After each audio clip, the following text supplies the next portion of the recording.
안녕하세요. 오늘은 데살로니가 전서 2장으로 들어가서 사도 바울의 사역과 그 당시 데살로니가 교인들의 모습을 생생하게 느껴보는 시간을 갖겠습니다. 네, 바울이 어떤 마음으로 또 어떤 방식으로 복음을 전했는지, 그리고 그들과의 관계는 어땠는지, 그런 점들을 중점적으로 살펴보면 좋겠네요. 맞습니다.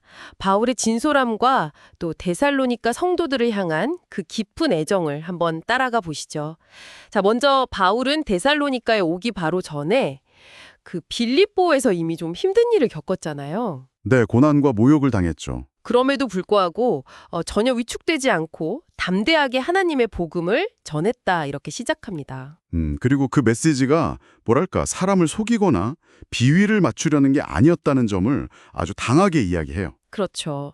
사람보다는 하나님을 기쁘시게 하려는 그 순수한 동기, 이걸 강조하죠. 네, 아첨하는 말이나 어떤 탐욕, 그런 걸로 자기 이익을 챙기려 하지 않았다고 분명히 선을 긋습니다. 이 부분이 참 인상적인데요. 여기서 특히 흥미로운 지점은 바울이 사도로서의 권위를 충분히 내세울 수도 있었을 텐데, 네, 얼마든지요. 근데 그렇게 하지 않고 오히려 자신을 유모가 자기 자녀를 돌보듯이 아주 부드럽고 온유하게 대했다는 비유를 쓴다는 거예요. 아, 유모의 비유. 네, 당시 사회에서 지도자가 이렇게까지 자신을 낮추고 좀 부드럽게 표현하는 건 사실 상당히 파격적이었을 수 있거든요. 그렇겠네요. 이게 그냥 말로만 그런 게 아니라 복음뿐만 아니라 자기 목숨까지도 기꺼이 내어줄 만큼 그 정도로 데살로니가 교인들을 깊이 사랑했다는 고백인 거죠. 정말 그 무게가 느껴집니다. 목숨까지도. 네.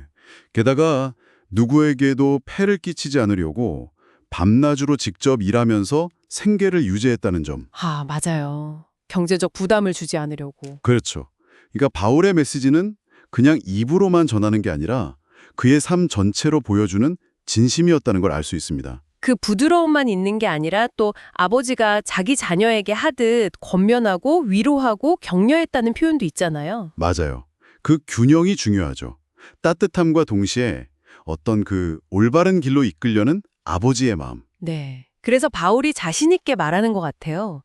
이 모든 행동이 정말 거룩하고 옳고 흠잡을 데 없이 행해졌다.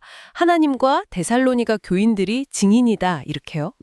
자신의 사역에 대한 어떤 강한 확신, 진정성에 대해 자부심이 느껴지는 부분입니다. 자, 그럼 이제 데살로니가 사람들은 어떻게 반응했는지 한번 볼까요? 이게 또 정말 놀라운 부분인데 네. 그들이 바울의 말을 그냥 뭐 좋은 사람의 말이나 가르침 정도로 여긴 게 아니라는 거죠. 그렇죠.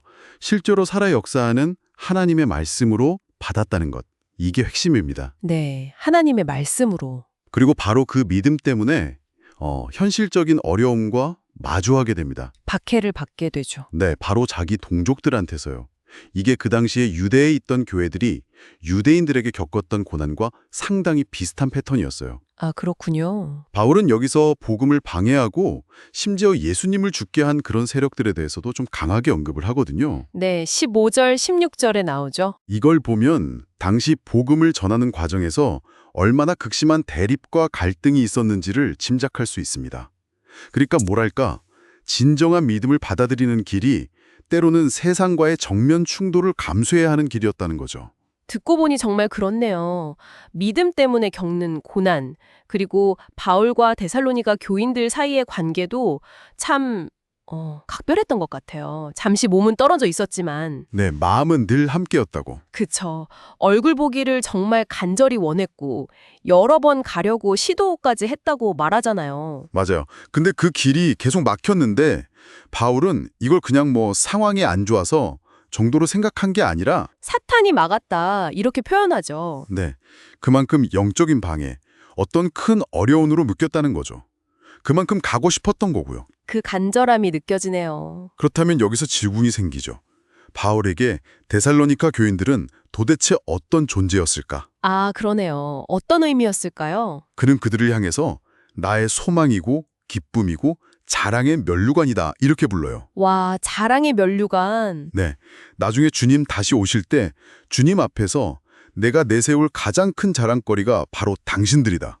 이 말이죠. 감동적인데요. 한마디로 그들은 바울에게 영광이요, 기쁨 그 자체였던 겁니다. 이건 뭐 단순히 선생과 제자 관계를 훨씬 넘어서는 거죠. 아주 깊고 인격적인 사랑의 관계를 보여주는 정말 감동적인 고백입니다. 자, 그럼 오늘 살펴본 데살로니가전서 2장을 한번 정리해 볼까요? 네, 여러 어려움 속에서도 정말 진실하고 헌신적인 태도로 속임수 없이 다가갔던 그 바울의 모습이 있었고요. 그리고 그 진심을 알아보고 그걸 사람의 말이 아니라 하나님의 말씀으로 받아들여서 고난까지도 기꺼이 감수한 데살로니가 교인들의 그 믿음. 네. 그리고 마지막으로 그들 사이에 형성된 아주 깊은 사랑과 끈끈한 유대감. 이 세 가지가 핵심인 것 같습니다. 맞습니다.